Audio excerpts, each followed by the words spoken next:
കൃപാസന മാതാവിന് 1000 നന്ദി. എൻ്റെ പേര് ശില്പ ജോസ്. ഞാൻ അങ്കമാലിയിൽ നിന്ന് വരുന്നു. ഞാനൊരു ഡോക്ടറാണ്. എൻ്റെ പപ്പയ്ക്ക് വേണ്ടിയാണ് ഞാൻ ആദ്യമായി ഉടമ്പടി എടുത്തത്. പപ്പ സിറോസിസ് എന്ന് പറഞ്ഞൊരു അസുഖം, this was diagnosed 12 years back. ഞാൻ MBBS പഠിക്കുന്ന കാലത്തെ പപ്പയ്ക്ക് ഇത് ഡയഗ്നോസ്ഡ് ആണ്. നോർമലി ഒരു ലിവർ സിറോസിസ് ഡയഗ്നോസ് ചെയ്തത് നോർമൽ ലൈഫ് എക്സ്പെക്റ്റൻസി ഒരു ഡോക്ടർ പറയുക ഇസ് അറൗണ്ട് 10 years. ഇത് ഞാൻ MBBS പഠിക്കുന്ന സമയത്ത് ഇത് ഡയഗ്നോസ് ചെയ്ത ഡോക്ടേഴ്സ് പറഞ്ഞിട്ടുണ്ടായിരുന്നു. ഇതെൻ്റെ മനസ്സിലുണ്ടായിരുന്നു. പക്ഷേ ഞാനിതൊരിക്കലും എൻ്റെ പപ്പയോട് പറഞ്ഞിട്ടുണ്ടായിരുന്നില്ല. എന്തിന് why should they have this in their mind and leave a life like that എന്ന് വിചാരിച്ചു. I have never told this to my father before. 10 years it was all smooth, വലിയ കുഴപ്പമൊന്നും ഉണ്ടായില്ല.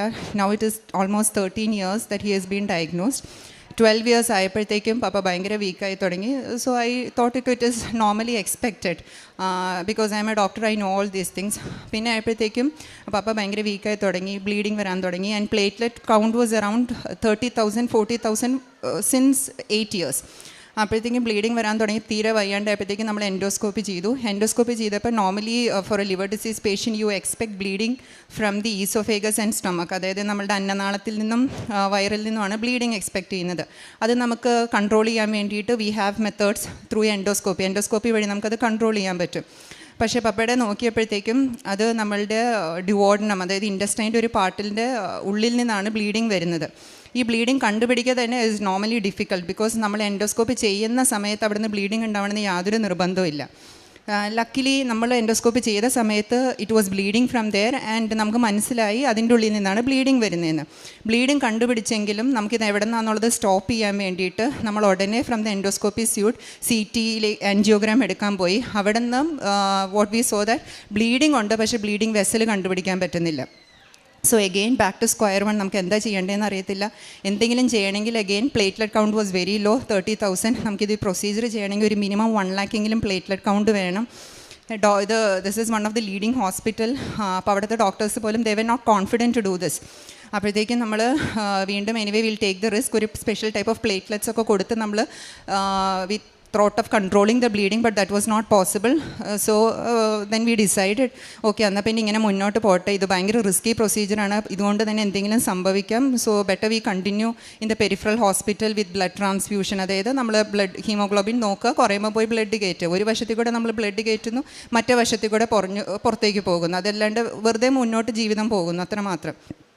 ഞാനൊരു ഡോക്ടറായത് തന്നെ എനിക്ക് ഇന്ത്യയുടെ പുറത്തും ഇന്ത്യയുടെ അകത്തും ഒത്തിരി ഡോക്ടേഴ്സായിട്ട് എനിക്ക് കോൺടാക്ട്സ് ഉണ്ട്. ഞാൻ പപ്പയുടെ ഒരു ഒപ്പീനിയൻ എടുക്കാത്ത ഡോക്ടേഴ്സ് ഉണ്ടാവില്ല from the major leading gastro centres. So every one told the same thing, it's A high risky procedure. നമുക്ക് ഇങ്ങനെ അങ്ങ് മുന്നോട്ട് പോകാം. എന്തെങ്കിലും മേജർ ഒരു പ്രോബ്ലം വരുവാണെങ്കിൽ അപ്പം നമുക്ക് emergency, because it is between life and death, will do that procedure then. So ഞാനും അങ്ങനെ തന്നെ തീരുമാനിച്ചു. ഇതിൻ്റെയൊക്കെ ഇടയ്ക്ക് ഞാൻ നല്ല ദൈവവിശ്വാസമുള്ള ആളാണ്, ഞങ്ങളുടെ കുടുംബം നല്ല ദൈവവിശ്വാസമുള്ള ആളാണ്, നന്നായി പ്രാർത്ഥിക്കുന്നുണ്ടായിരുന്നു. പപ്പയ്ക്ക് എങ്ങനെയോ വിശ്വാസം വന്നിട്ട് പപ്പ പറഞ്ഞു എനിക്കൊന്ന് കൃപാസനത്തിൽ പോകണം. പപ്പയ്ക്ക് ഇങ്ങനെ നിൽക്കുന്ന ആളല്ല, 3 നേരം കഞ്ഞിവെള്ളം മാത്രം കുടിക്കുന്നു, നടക്കാൻ വടി വേണം, അങ്ങനെ മുന്നോട്ട് പോകുന്ന ആളാണ്. സോ ഐ തോട്ട് ഞാനും പഠിക്കുന്ന ആളാണ്. Anyway it was exams for me. So I thought എത്ര ഡിഫിക്കൽട്ട് സിറ്റുവേഷൻ ആണെങ്കിലും I will come and take ഉടമ്പടി ഹിയർ എന്ന് പറഞ്ഞിട്ട് ഞാനിവിടെ വന്ന് ഉടമ്പടി എടുത്തു. എൻ്റെ ഫാദറിനെ ഇവിടെ ഇരുത്തിക്കൊണ്ട് എനിക്കിത് പറയാൻ ബുദ്ധിമുട്ടുണ്ട്. എനിക്കറിയാം ഒരു ലിവർ സിറോസിസ് ഡയഗ്നോസ് ചെയ്ത ഒരാളുടെ കാലാവധി ഈസ് 10 years. നൗ 12 years ആയി. ഞാനിവിടെ വന്ന് അസുഖം മാറണേന്നല്ല മാതാവിനോട് പ്രാർത്ഥിച്ചത്. എൻ്റെ പപ്പ ഇപ്പം അനുഭവിക്കുന്ന ഈ ബുദ്ധിമുട്ട്, എല്ലാ ആഴ്ച കൂടും ബ്ലഡ് കയറ്റുന്നു, ഭക്ഷണം ഇറക്കാൻ വയ്യ, ഒരു നല്ല മരണം കൊടുത്ത് അനുഗ്രഹിക്കണേന്നാണ് ഞാനിവിടെ വന്ന് പ്രാർത്ഥിച്ചത്. കഷ്ടപ്പെടുത്തരുത് ദൈവമേ, നല്ല രീതിയിൽ മരിക്കാൻ ഇടവരുത്തണേന്നാണ് ഞാനിവിടെ വന്ന് പ്രാർത്ഥിച്ചത്. ഇവിടെ വന്ന് പ്രാർത്ഥിച്ച് ഞങ്ങൾ പ്രാർത്ഥിക്കാൻ തുടങ്ങി. ഞാനൊരു ഡോക്ടറാണ്, ഞാൻ ICU തന്നെ വർക്ക് ചെയ്യുന്ന ഡോക്ടറാണ്. സോ എനിക്കിതേപോലെ ദുഃഖം അനുഭവിക്കുന്നവരെ കാണുമ്പം എൻ്റെ മനസ്സിൽ സ്പിരിച്വലി ഞാനും ഒത്തിരി ഗ്രോ ചെയ്യാൻ തുടങ്ങി. അങ്ങനെ ഇരിക്കെ പപ്പ എന്നോട് പറഞ്ഞു എനിക്കിങ്ങനെ ജീവിച്ചു മടുത്തു. He was mentally also very depressed. നമുക്കൊന്ന് കൃപാസനത്തിൽ പോകണം, ഡോക്ടറുടെ അടുത്ത് പോയി ഒന്നും കൂടി ഒന്ന് എൻഡോസ്കോപ്പി ചെയ്യാം, ആ പ്രൊസീജിയർ ചെയ്യാം, ഇതുകൊണ്ട് തീരുമാനമാണെങ്കിൽ തീരുമാനം എടുക്കട്ടെ, I don't want to leave like this. So I thought anyway, nothing more to expect, let Papa's wish be granted. Again we went to the same doctor. We requested the doctor to do the endoscopy again. And then when we did endoscopy, doctors could not find the bleeding site. So doctors എന്നോട് ചോദിച്ചു നിങ്ങൾക്ക് ഉറപ്പാണോ ഉണ്ടായിരുന്നത്? ഞാൻ പറഞ്ഞു ഞാൻ എൻ്റെ കണ്ണുകൊണ്ട് കണ്ടതാണ്, because I was a doctor. ഞാനും എൻഡോസ്കോപ്പി സ്യൂട്ടിലേക്ക് I was called in and I myself saw the bleeding. So ഞാൻ പറഞ്ഞിട്ടുണ്ടായിരുന്നു ഇപ്പം അവിടെ നിന്ന് ബ്ലീഡിങ്ങിൻ്റേതായ യാതൊരു ലക്ഷണവും കാണുന്നില്ല. Instead the was bleeding from some other site. അത് പക്ഷേ നമുക്ക് മെഡിസിൻസ് വെച്ച് കൺട്രോൾ ചെയ്യാം. അങ്ങനെ മെഡിസിൻ വെച്ച് കൺട്രോൾ ചെയ്തു. ഇപ്പം പപ്പ 2 മാസമായിട്ട് ബ്ലഡ് കയറ്റിയിട്ടില്ല. It's not that his liver cirrhosis is cleared. അതൊരു 10 years 12 years ആയിട്ടുള്ള ഡിസീസാണ്. പക്ഷേ ദ ഡിസിഷൻ പ്രോസസ്സ്, ഡിപ്രഷനിൽ ജീവിച്ചിരുന്ന പപ്പയ്ക്ക് നന്നായി ജീവിക്കാൻ പറ്റുന്നത്, ഇപ്പം 2 ആഴ്ച കൂടുമ്പോൾ ബ്ലഡ് കയറ്റാൻ പറ്റാണ്ടിരിക്കുന്നത്, നല്ല രീതിയിൽ ഭക്ഷണം കഴിച്ചത്, ഇന്നിപ്പോൾ ഇവിടെ വടിയുടെ സഹായം ഒന്നുമില്ലാണ്ട് നിങ്ങളുടെ മുന്നിൽ വന്ന് നിൽക്കാൻ പറ്റിയത് ഒരു ദൈവത്തിൻ്റെ അനുഗ്രഹം തന്നെയാണ്. The quality of life is very important. പിന്നെ ഉള്ളത് എൻ്റെ personal life. I A told I am a doctor. So ഇതിന് ശേഷം ഞാൻ ഇവിടെ പ്രാർത്ഥിച്ചതിന് ശേഷം ഞാനിപ്പോൾ ഓരോ രോഗികളെ കാണുമ്പോഴും ഞാൻ when I go for duty ഈ കൊന്ത എപ്പോഴും എൻ്റെ പോക്കറ്റിലുണ്ടാകും. When I go from one bed to the next bed I always pray. ഒരു നന്മ നിറഞ്ഞ കർമ്മം ചൊല്ലിയിട്ടാണ് ഞാൻ അടുത്ത ബെഡിലേക്ക് പോകുന്നത്. സോ ഇൻ ICU എപ്പോഴും അസുഖം മാറുന്നവരായിരിക്കില്ല. ദേ ഹാവ് ടെർമിനലി ഇൽ, നമ്മളുടെ എൻഡ് ഓഫ് ലൈഫ് കെയർ എന്നുള്ള പ്രൊസീജിയർ, അതായത് ജസ്റ്റ് മരണത്തിന് കാത്ത് കിടക്കുന്നവരുണ്ടാകും. എന്നിരുന്നാലും ഞാൻ ഇന്ന് ഡോക്ടർ എന്നുള്ള രീതിയിൽ എടുക്കുന്ന decision it should be the best for the patient and the family എന്ന് പ്രാർത്ഥിച്ചിട്ടാണ് ഞാനിപ്പോൾ ഓരോ നിമിഷവും മുന്നോട്ട് പോകുന്നത്. അതുപോലെ ബൈസ്റ്റാൻഡേഴ്സിനോട് ബ്രീഫ് ചെയ്യാൻ പോകുമ്പോഴും ദൈവമേ അങ്ങ് എന്താണോ ആഗ്രഹിക്കുന്നത് അത് ഈ കുടുംബത്തിനോട് എന്നിലൂടെ പറയാൻ സഹായിക്കണേ എന്ന് പ്രാർത്ഥിച്ചിട്ട് എനിക്ക് മുന്നോട്ട് പോകാൻ പറ്റുന്നുണ്ട്. ഇതെല്ലാം ഇവിടെ വന്ന് പ്രാർത്ഥിച്ചിട്ടുള്ള എൻ്റെ പേഴ്സണൽ ലൈഫിൽ വന്നിട്ടുള്ള ഇമ്പ്രൂവ്മെൻ്റ് ആണ്. Praise the Lord. പിന്നെ ഡോക്ടർ എന്നുള്ള രീതിയിൽ ഇവിടെ നിന്ന് കുറച്ച് ഉടമ്പടിയുടെ കാര്യങ്ങളൊക്കെ ചെയ്യാനുണ്ടല്ലോ. അപ്പം പ്രാർത്ഥന, ശുശ്രൂഷ കേൾക്കുക, ഇതൊക്കെ it was easy for me. ഉപാസന പത്രം കൊടുക്കുക എന്നുള്ളത് എന്നെ സംബന്ധിച്ചിടത്തോളം ഭയങ്കര ബുദ്ധിമുട്ടായിരുന്നു. അപ്പം ഞാൻ ഉടമ്പടി എടുത്ത് ഉടമ്പടി പുതുക്കാൻ വന്ന സമയത്ത് ഇവിടെ അച്ഛൻ പറഞ്ഞിട്ടുണ്ടായിരുന്നു, one thing that strike me was നിങ്ങളുടെ സ്റ്റാറ്റസ് മാറ്റി വെക്കണം. എന്നിരുന്നാലും എൻ്റെ മനസ്സുകൊണ്ട് എനിക്കത് ഭയങ്കര ബുദ്ധിമുട്ടായിരുന്നു കൃപാസനം പത്രം കൊടുക്കാൻ വേണ്ടിയിട്ട്. പിന്നെ ഞാനിങ്ങനെ പ്രാർത്ഥിച്ച്, കർത്താവേ എൻ്റെ പപ്പയ്ക്ക് വേണ്ടിയിട്ട് എനിക്ക് എന്തും ചെയ്യാൻ പറ്റണം. അങ്ങനെ ഞാൻ ട്രെയിനിലാണ് എൻ്റെ വീട്ടിൽ നിന്ന് ഞാൻ ഡ്യൂട്ടിക്ക് പോകുന്നത്. സോ ഐ തോട്ട് ഞാൻ ഈ കൃപാസനം പത്രം എൻ്റെ ബാഗിൽ വെച്ചുകൊണ്ട് പോകുമായിരുന്നു. ഞാൻ മനസ്സിൽ പ്രാർത്ഥിച്ചുകൊണ്ടിരിക്കുമായിരുന്നു വീട്ടിൽ നിന്ന് ഇറങ്ങുമ്പോൾ, ദൈവമേ ഈ പത്രം കൊടുത്ത് ആർക്കെങ്കിലും ഒരു മാറ്റം ഉണ്ടാവണേ. ആർക്ക് കൊടുക്കണമെന്ന് എനിക്ക് അറിഞ്ഞുകൂടാ. എന്നിരുന്നാലും ഞാൻ റെയിൽവേ സ്റ്റേഷനിലൂടെ നടക്കുന്ന സമയത്തും ട്രെയിനിലിരിക്കുന്ന സമയത്തും ഞാൻ പ്രാർത്ഥിച്ച് ഈ കൃപാസനം പത്രം ഞാൻ അവിടെ ഉള്ളവർക്ക് കൊടുത്തിരുന്നു. അപ്പം ഞാൻ ഈ പത്രം കൊടുക്കുന്നതിലൂടെ ഈ അനുഭവം, എസ്പെഷ്യലി ഹിന്ദുസ് ആർക്കെങ്കിലാണ് ദൈവത്തിന് ഒട്ടും അറിയാത്തവർക്കൊക്കെ ഇത് വായിച്ചിട്ട് ഇതിൽ നിന്നൊരു വിശ്വാസം വരണേ കർത്താവേ മാതാവേ എന്ന് പ്രാർത്ഥിച്ച് ഞാൻ കൊടുത്തിരുന്നു. അങ്ങനെ ഞാൻ ഈവൻ ത്രൂ ദ ഹോസ്പിറ്റൽ ഞാൻ നടക്കുന്ന വരാന്തയിലൂടെയും ഈ ട്രെയിനിലൂടെയൊക്കെ ഞാൻ ഈ പത്രം കൊടുത്ത് പ്രേക്ഷിത പ്രവർത്തനം നടത്തിയിട്ടുണ്ട്. പിന്നെ ഞാൻ പഠിക്കുന്ന കാലത്ത് JY ജീസസ് യൂത്തിലുണ്ടായിരുന്നതാണ്. അതൊക്കെ പേഴ്സണൽ പ്രെയർ ഉണ്ടെങ്കിലും that community movement was less after my studies. So ഞാൻ എൻ്റെ ഫ്രണ്ട്സിനൊക്കെ വീണ്ടും ഞാനൊരു ഗ്രൂപ്പ് ഉണ്ടാക്കി, ദ ക്ലോസ് ഫ്രണ്ട്സ്.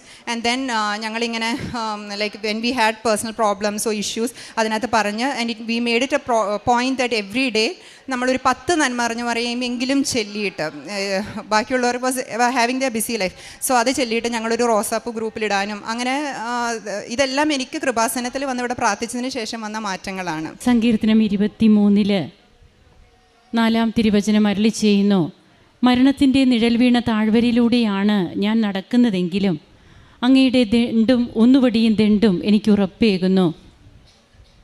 തൻ്റെ പപ്പയുടെ രോഗസൗഖ്യം ഡോക്ടർ ശില്പ ജോസ് വളരെ വ്യക്തമായിട്ട് ഇവിടെ നമ്മോട് പങ്കുവച്ചു. 12 വർഷത്തോളമായി ലിവർ സിറോസിസ്, അതിനുള്ള ട്രീറ്റ്മെൻറ്റ് എടുക്കുന്ന തൻ്റെ പപ്പയ്ക്ക് ലിവർ സിറോസിസ് മാറിയതിൻ്റെ അല്ല, ഡോക്ടർ അത് പ്രത്യേകം പറയുന്നുണ്ട്. എന്നാൽ മരണത്തിൽ നിന്നാണ്, അതായത് അത്രയേറെ വളരെ കണ്ടീഷൻ വളരെ മോശമായിട്ട് വടി കുത്തിപ്പിടിച്ച് മാത്രം നടക്കാൻ ആ അവസ്ഥയിലായിരുന്ന തൻ്റെ ഫാദറ് ഇന്ന് 2 മാസമായി ആരോഗ്യവാനായിട്ടിരിക്കുന്നു. ഭക്ഷണം എല്ലാം കഴിക്കുന്നു. ബ്ലഡ് ട്രാൻസ്ഫ്യൂഷൻ പിന്നീട് വേണ്ടി വന്നിട്ടില്ല. ഇതൊക്കെ നമ്മോട് പങ്കുവെക്കുമ്പോൾ ഇന്ന് ഇതിനെക്കുറിച്ചൊക്കെ അറിയുന്ന വ്യക്തികൾ തന്നെയാണ് നമ്മോട് പറയുക. ഞാനൊരു ഡോക്ടറാണെന്ന് പല പ്രാവശ്യം ഡോക്ടർ ആവർത്തിക്കുന്നുണ്ട്. അതായത് ഇന്ന് മെഡിക്കൽ ട്രീറ്റ്മെൻറ്റ് വേണ്ട എന്നല്ല, അതിനല്ല കൃപാസനം പ്രാധാന്യം കൊടുക്കുക. എന്നാൽ ഇന്ന് എല്ലാറ്റിലും ഉപരിയായിട്ട് ദൈവത്തിൻ്റെ ശക്തി എങ്ങനെ പ്രകടമാകുന്നു. തൻ്റെ പപ്പയ്ക്ക് ബ്ലഡ് അതായത് ബ്ലഡ് പോയിക്കൊണ്ടിരുന്ന ഒരു സാഹചര്യത്തിൽ പിന്നീട് അതിൻ്റെ സോഴ്സ് കണ്ടുപിടിക്കാൻ പോലും സാധിക്കുന്നില്ല. അത് എവിടെ നിന്ന് വരുന്നു എന്ന് കണ്ടുപിടിക്കാൻ സാധിക്കുന്നില്ല. എന്നാൽ പിന്നീട് അത് കണ്ടുപിടിച്ചു. ആ കണ്ടുപിടിച്ചത് തന്നെ വളരെ വലിയൊരു കാര്യമാണെന്നാണ് ഡോക്ടർ പറയുക. ഡോക്ടറിന് അത് വളരെ വ്യക്തമാണ്. അങ്ങനെയുള്ള ബ്ലഡ് പോകുന്ന ആ ഒരു അവസ്ഥ, അതായത് ആ ഇന്നർ ഭാഗത്ത് നിന്നൊക്കെ ബ്ലഡ് പോകുന്ന അവസ്ഥ, അതൊന്നും സാധാരണ കണ്ടുപിടിക്കപ്പെടാത്ത അവസ്ഥകളാണ്. എന്നാൽ അത് കണ്ടുപിടിക്കാൻ സാധിച്ചു. പിന്നീടുള്ള സ്കാനിങ്ങിൽ കാണുന്നത് ആ ബ്ലഡ് വരുന്നത് നിന്നു എന്നാണ്. അതായത് ആ ഭാഗത്ത് നിന്നുള്ള ബ്ലഡ് വരുന്നത് നിന്നു. എന്തുകൊണ്ടെന്നാൽ അത് മരുന്ന് കൊണ്ട് മാറ്റാൻ പറ്റുമായിരുന്നില്ല. അവിടെ ഒരു സർജറി സാധിക്കില്ല. പക്ഷേ പിന്നീട് പപ്പ അത് ക്യൂർ ആവുകയാണ്. തൻ്റെ പപ്പയ്ക്ക് മറ്റു ഭാഗത്ത് നിന്ന് വരുന്ന ബ്ലഡ് അതിന് ക്യൂറുണ്ട്, അതിന് മെഡിസിൻ എടുക്കാം. എന്നാൽ ഈ പർട്ടിക്കുലർ ഭാഗത്ത് നിന്ന് ബ്ലഡ് പോയിക്കൊണ്ടിരുന്നത് അതിനൊരു ക്യൂറില്ല. ആ ബ്ലഡ് സ്റ്റോപ്പ് ചെയ്യാൻ പറ്റില്ല. മെഡിസിൻ അതിലെവിടെ ഒന്നും ചെയ്യാൻ പറ്റില്ല. ഈ ഒരു അവസ്ഥയൊക്കെ ഡോക്ടർ തന്നെ നമ്മോട് പങ്കുവയ്ക്കുമ്പോൾ നമുക്ക് ഇവിടെ കേൾക്കുവാൻ കഴിയുന്നത്, ഇന്ന് കൃപാസന മാതാവ് എങ്ങനെ ഓരോ വ്യക്തികളെയും സൗഖ്യ അനുഭവങ്ങളുള്ളവരാക്കി ആ വ്യക്തികളെ കൂടെ നടത്തുന്നു. അമ്മ കൂടെ സഞ്ചരിക്കുന്നു. തൻ്റെ പ്രേക്ഷിത പ്രവർത്തനം എന്ന് പറയുന്നത് അത് ഉടമ്പടിയുടെ തലയാണെന്നാണ് ബഹുമാനപ്പെട്ട VP ജോസഫ് അച്ഛൻ ഉടമ്പടി ധ്യാനത്തിൽ പറയുക. ഉടമ്പടിയുടെ ഹൃദയഭാഗം കാരുണ്യ പ്രവർത്തനമാണ്. ഉടമ്പടി നിൽക്കുന്നത് പ്രത്യക്ഷീകരണത്തിൻ്റെ കാലിലാണ്. അതായത് അമ്മയുടെ പ്രത്യക്ഷീകരണമാണ് നമുക്ക് ഈ അനുഭവ സാക്ഷ്യങ്ങളൊക്കെ ഇവിടെ പങ്കുവെക്കുമ്പോൾ ഈ ഒരു പ്രത്യക്ഷീകരണത്തിൻ്റെ ഒരു ബലമാണ് സ്വർഗം നമുക്ക് തരുന്നത്. അങ്ങനെ ഇന്ന് തൻ്റെ പ്രേക്ഷിത പ്രവർത്തനം ചെയ്യുന്നതിന് തനിക്കുണ്ടായിരുന്ന ബുദ്ധിമുട്ടുകൾ, സ്റ്റാറ്റസ് ഡീപ്രൊമോഷൻ, അതാണ് നാം പ്രേക്ഷിത പ്രവർത്തനം ചെയ്യുമ്പോൾ നമുക്ക് ലഭിക്കുക. ശൂന്യനാക്കിയ ക്രിസ്തു തന്നെ ശൂന്യനാക്കി പിതാവിൻ്റെ ഇഷ്ടത്തിന് സമർപ്പിച്ച ക്രിസ്തുവിനോടാണ് ഓരോ വ്യക്തികളും താതാത്മ്യപ്പെടുന്നത്. തൻ്റെ ജീവിതത്തിൽ വന്ന മാറ്റം, തനിക്കുണ്ടായിരുന്ന ദൈവസ്നേഹം തിരിച്ചു പിടിക്കുവാനായിട്ട് തനിക്ക് സാധിച്ചത് പ്രേക്ഷിത പ്രവർത്തനത്തിലൂടെയും കാരുണ്യ പ്രവർത്തനങ്ങളിലൂടെയും രോഗികളെ ഇന്ന് ശുശ്രൂഷിക്കുന്നത്, ഒരു നന്മ നിറഞ്ഞ മറിയം ചൊല്ലിയിട്ട് അടുത്ത പേഷ്യൻറ്റിൻ്റെ ബെഡിലേക്ക് പോകുന്നത്, ഇതൊക്കെ ഒരു ഡോക്ടർ പങ്കുവയ്ക്കുമ്പോൾ ഈ ഡോക്ടർ തൻ്റെ ജീവിതത്തിൽ ദൈവത്തെ എത്രമാത്രം മഹത്വപ്പെടുത്തുകയാണ്. തൻ്റെ പപ്പയ്ക്ക് കിട്ടിയ രോഗസൗഖ്യത്തെക്കുറിച്ച് ഇവിടെ പങ്കുവെച്ച് ഇന്ന് ദൈവത്തെ മഹത്വപ്പെടുത്തുമ്പോൾ നമുക്കും കരങ്ങളടിച്ച് ദൈവത്തെ ആരാധിക്കാം. യേശുവേ നന്ദി, യേശുവേ സ്തുതി, യേശുവേ ആരാധന. അത്യപൂർവ ദൈവാനുഭവങ്ങൾ ഇനി നിങ്ങൾക്കും സ്വന്തം. ഈ യൂട്യൂബ് ചാനൽ ഇതുവരെ സബ്സ്ക്രൈബ് ചെയ്തിട്ടില്ലെങ്കിൽ ഇപ്പോൾ തന്നെ സബ്സ്ക്രൈബ് ചെയ്യുക. ഈ വീഡിയോ ഇപ്പോൾ തന്നെ നിങ്ങളുടെ സുഹൃത്തുക്കൾക്ക് ഷെയർ ചെയ്തുകൊണ്ട് കർത്താവിൻ്റെ പ്രേക്ഷിതരാകുക.